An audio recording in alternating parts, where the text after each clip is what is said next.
Perfect. So the second speaker of today is Manki Kim from MIT. Please. All right. First of all, I'd like to thank the organizers for inviting me to give a talk. Today, I'll talk about string loop corrections in Calabi-Yau orientifold compactifications, more precisely the loop corrections to the Kahler potential, which is based on my two of my recent papers. So before I really go into the details of the talk, let me first summarize the talk so that you can just forget about everything else and then take a nap. So one thing that I want to emphasize is that understanding the vacuum structure of string theory is one of the main challenges in string pheno. And to understand this, for example, in 4n=1 compactification of string theory, what you need to really determine is the Kahler potential and the superpotential, because those two things are the things that will determine the F10 potential, for example. The superpotential, for example, is easier to compute thanks to supersymmetry and holomorphy. But on the other hand, the computation of the Kahler potential is much more difficult.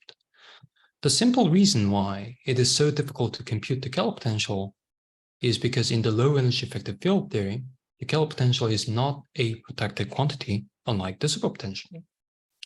So we cannot use supersymmetry magic to compute the Kahler potential. But what I want to emphasize is that although from the low energy perspective, you might think, okay, because the Kahler potential is not really protected, we have no reason to expect that the Kahler potential might be related to some protected quantity of the microscopic details. But what I want to tell you today is that string theory sometimes presents surprises that really defy our naive low energy expectations.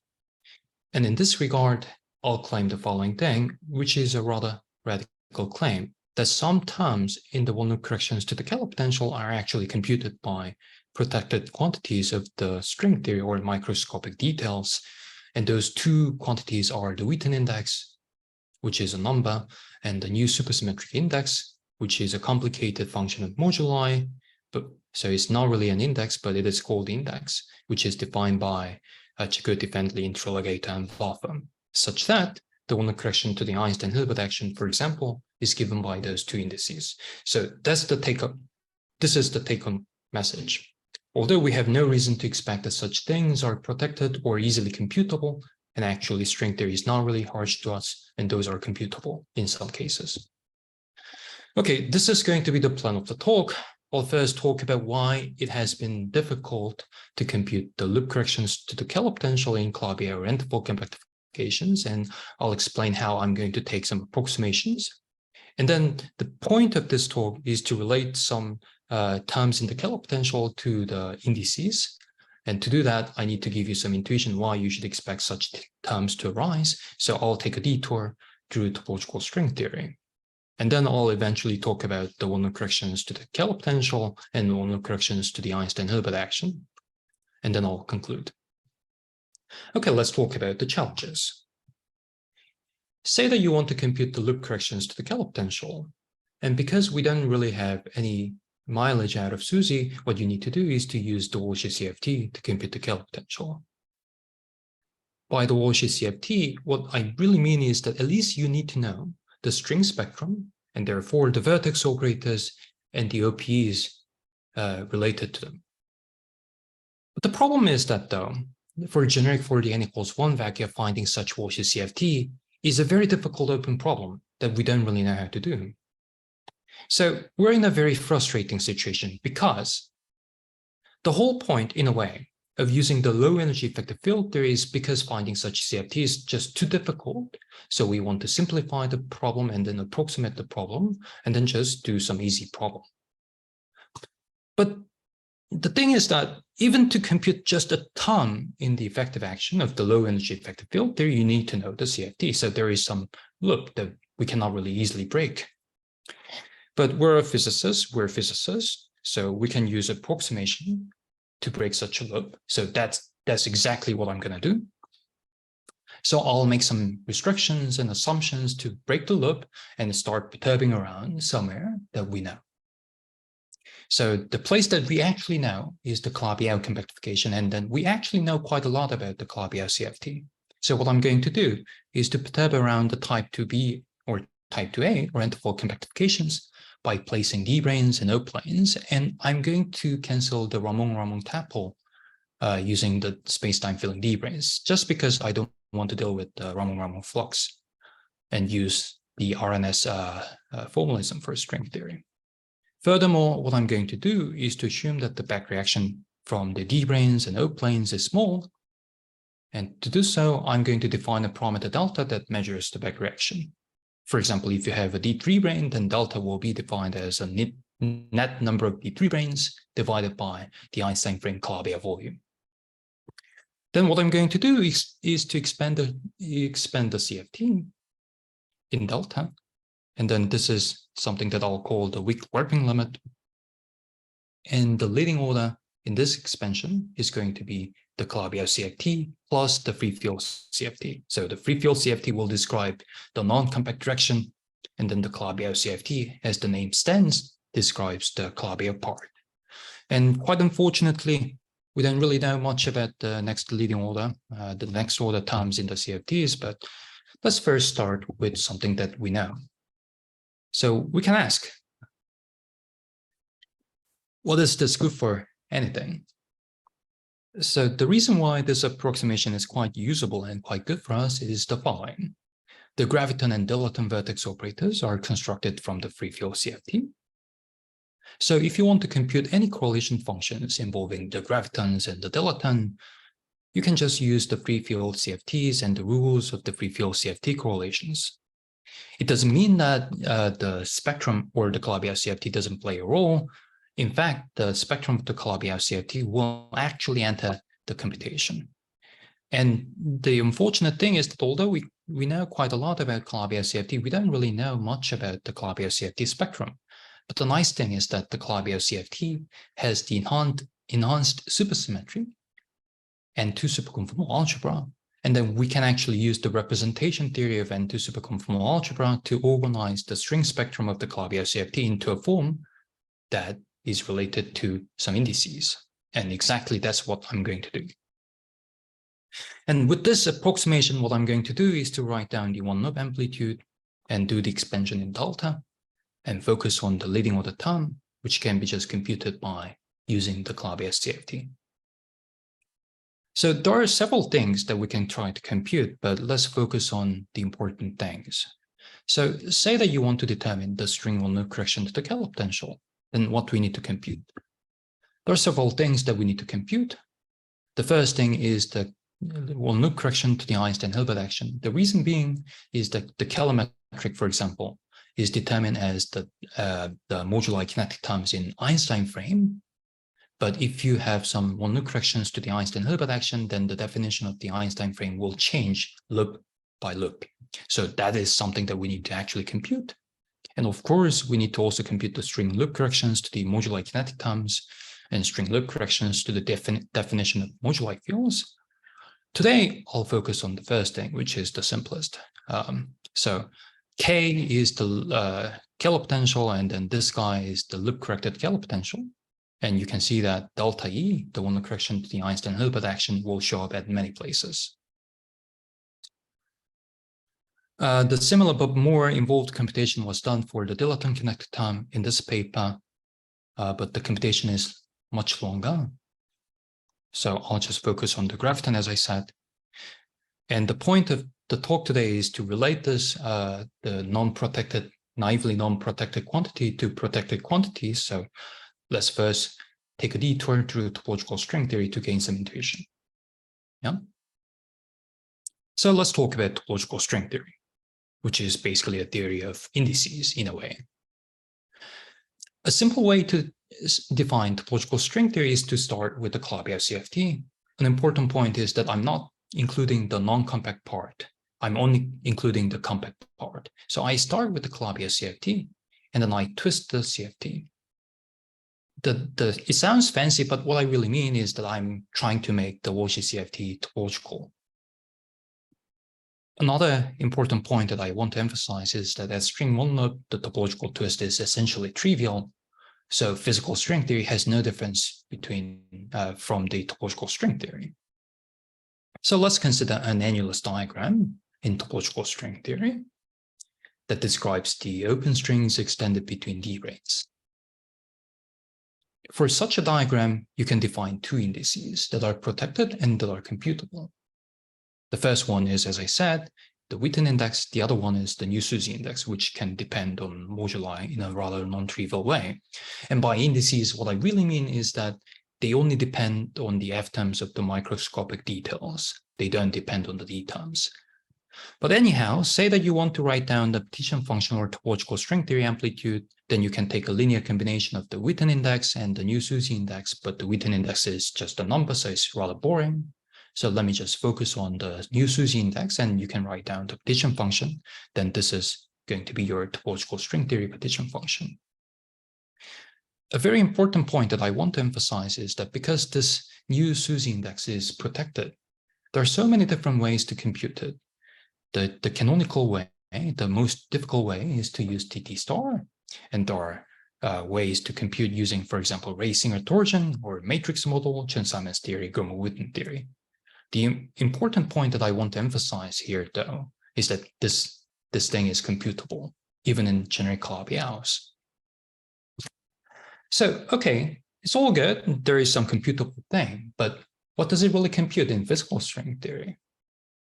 What I want to tell you is that it is well understood by now that topological string theory is conjectured to compute the f-term in the effective action of physical string theory, compactified on Calabi-Yau orientifolds or Calabi-Yau. And there are many proofs. And for example, for closed string topological string theory is basically proved. And for open strings, there are partial proofs. But since we're talking about N1 SUSY, let's talk about open strings. So this is the one-lobe amplitude, the annulus amplitude. And for example, in type 2b orientifold compactification, this one-lobe amplitude is supposed to compute the one-lobe correction to the holomorphic gauge coupling living on the d-brane. As I said, there are some partial proofs. And as a bonus, what you can do is to use this topological amplitude to compute the non-protective superpotential, for example, which was also proven in one of my papers that actually you can do that. But anyhow, this is not the point of the talk today, but the thing that I want to tell you or show you is how you can arrive at the topological string theory amplitude from the physical string theory amplitude so that we can gain some intuition. So to do so, what I'm going to do is to compute one-lobe corrections to the gauge coupling, holomorphic gauge coupling. So what I have is the following. I have an open string theory, and I'm talking about, oh, the title is wrong. I'm actually talking about physical string. So I'm going to compute the one-lobe correction to the holomorphic coupling in physical string. So I have open strings extended between d-branes. And then because I want to compute the correction to the gauge coupling, what I can do is to compute gauge field correlation function. And the gauge field is living on d-brane. So what I'm going to do is to start defining the vertex operator for the gauge field. And then what I can do is to compute the two-point function. There are a few points that I want to explain. So the gauge coupling or the gauge kinetic term in the effective action is CP even, which means that you need to sum over the even spin structures. And then in string theory, when you stick in a vertex operator, you need to sum over the location of the vertex operator. Those are written here, DZ1, DZ2. And then Z alpha beta is the partition function of open strings that depend on the string spectrum, for example. And because I want to compute the string threshold correction, I need to subtract the zero modes, but it's all good. So after factoring out some kinematic factors, what I can do is the following. So one thing that you realized if you think about the string loop diagrams is that because I need to sum over the spin structures, if the correlation function only contains the bosonic fields, then it will vanish. So you need to include the fermion correlations. That means that you need to consider 4 fermion contractions, and that is the only non-trivial contribution. So the point here is that the gauge threshold correction is computed by a perfect square of fermion contractions times the partition function. And if you like data function gymnastics, you can rewrite this in a fancy way, like using Jacobi data. But the point here is that the gauge threshold correction can be computed by sticking in a perfect square of fermion correlation function. So let me recap. What have I told you here? So it is quite well known that topological string theory computes the f time in the effective action of physical string theory. And in physical string theory, if you compute the one-up threshold correction, you get the following expression. And in topological string theory, the petition function or the amplitude I wrote down is written by this, which is basically some index times the petition function, index times the modular integral. So what you can expect is that those two things might be somehow related. And actually they are. What you can do is to use the representation theory of the N2 superconformal algebra to prove that they are actually equivalent. I'm not going to go through the algebra, but the point here to remember is that if you have a fermion square, a fermion correlator in your petition function, then it is always related to some indices. Okay, that's the important point. So now we're ready to talk about the one-up correction to the Einstein-Hilbert action.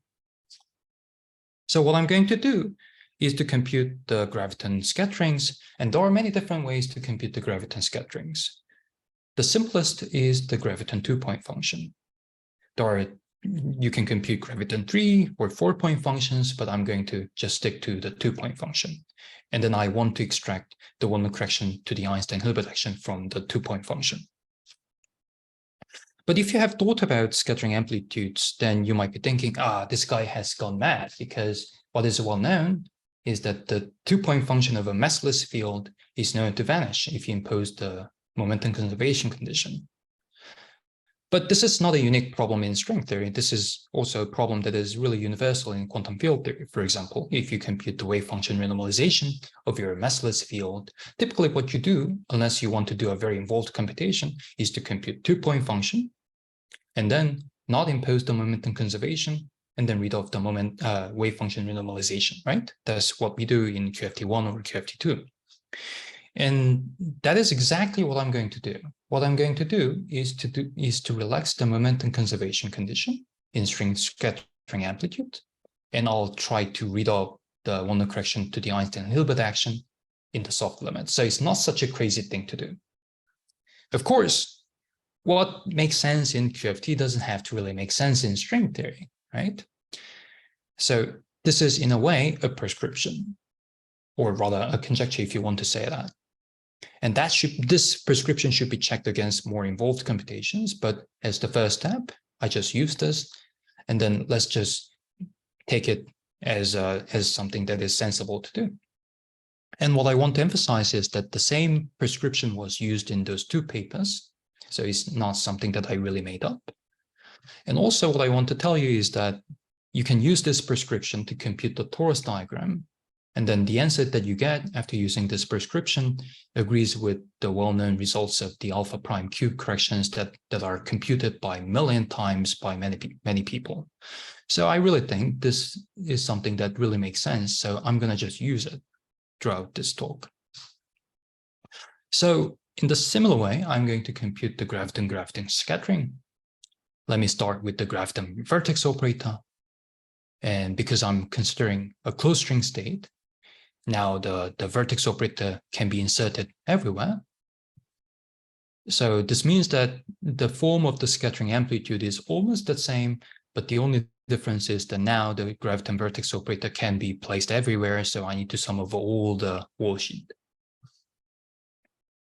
In the similar way, the same way as before, the only non-trivial contribution for the graviton scattering will come from the third fermion contractions.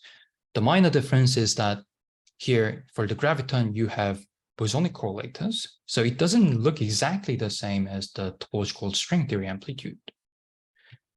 But the trick is that you can integrate over the vertex positions to absorb this bosonic correlator, and after doing some CFT gymnastics, what you get is almost the same as the topological string petition function, because you have 4 fermion contraction here, and then you have some modular integral, and the petition function. And then, of course, if you like Jacobi data function, you can rewrite your petition function in this way, or amplitude in this way. So what have we learned here? What I told you is that for topological string theory amplitudes and holomorphic amplitudes in physical string theory, you can use the representation theory of N2 superconformal algebra to rewrite this form of the petition function into the indices. The crucial thing here is that for the holomorphic threshold corrections, threshold corrections, I subtracted the zero modes. Now, for the Walden correction to the Einstein-Hilbert action, I have this formula, dt over t squared, and the integrand is exactly the same as the threshold correction. So what you can see now is that if you used the representation theory of the N2 superconformal algebra, somehow the answer should be related to the indices, and that's right, and you can actually do the algebra to show that. The difference here is that we have some additional constant which will be related to the Witten index, because for this amplitude we didn't subtract the zero modes. The upshot is that now I have showed you that Walden correction to the Einstein-Hilbert action that has no right to be protected in the low energy effective field theory is actually computed by protected quantities of the microscopic theory. Okay, now let me conclude. So the Keller potential in low energy effective field theory is in no way a protected quantity. And this is why it's been really difficult to compute the Keller potential, because we cannot use supersymmetry magic in the low energy effective field theory. To compute the loop corrections to the Keller potential, you need to compute the loop corrections to the Einstein-Hilbert action and moduli kinetic terms. And what I showed in today's talk is that some terms, like the one loop correction to the Einstein-Hilbert action, and in the similar way, the one loop corrections to the dilaton kinetic term are actually determined by the indices, which you can actually go and compute in explicit Calabi-Yaus. So what I say is that it might be actually possible to compute delta k, or at least estimate the size of delta k, thanks to these unexpected surprises. And finally, I want to discuss a few future directions I think worthwhile, that are worthwhile thinking about. What I haven't done so far is to relate the kinetic terms of non-universal moduli such as Keller moduli or complex structure moduli to some indices. I think there is a possibility that this can be done, but I don't know how to do it yet. But this is an important question that we can ask. And of course, we need to evaluate the moduli dependence of, say, Walden correction to the Einstein-Hilbert action in explicit examples. That is some work that I'm currently working on. And one thing that I didn't really talk about today is the back reaction effects and the effects due to the non-trivial fluxes. Typically, this problem is thought to be impenetrable in string pheno community, but there has been some recent progress in string field theory community, which allows us really to deal with the non-trivial flux background. For example, there is a very nice paper by Minja Zhou, Scott Collier, and Xian in 2018, which actually showed you how you can do perturbation theory using string field theory in the non-trivial flux background. So I think the tools are ripe so that we can actually compute the back reaction effects to compute the Keller potential in a rather generic situations. So this is it. Thanks a lot. Thank you very much, Manki. Are there questions?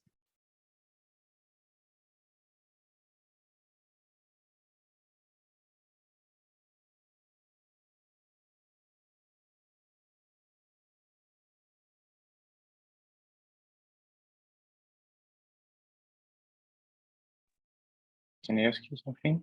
Mm-hmm. Just very naive. So, do you think? So you're saying that the correction of the Keller potential arises from a protected quantity. Do you think one can say that this happens because some of these models are related to models with higher supersymmetry? Why would you say that?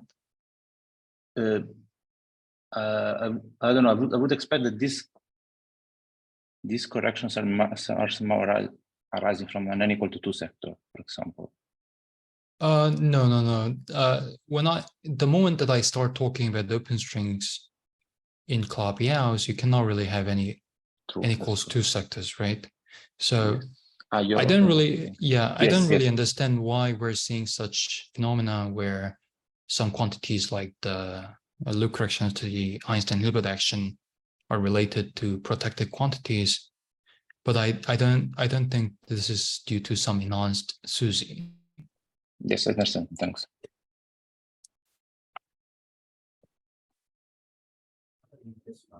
Other questions? If no, let's thanks again, Manki, and also Junsei. Thank you very much.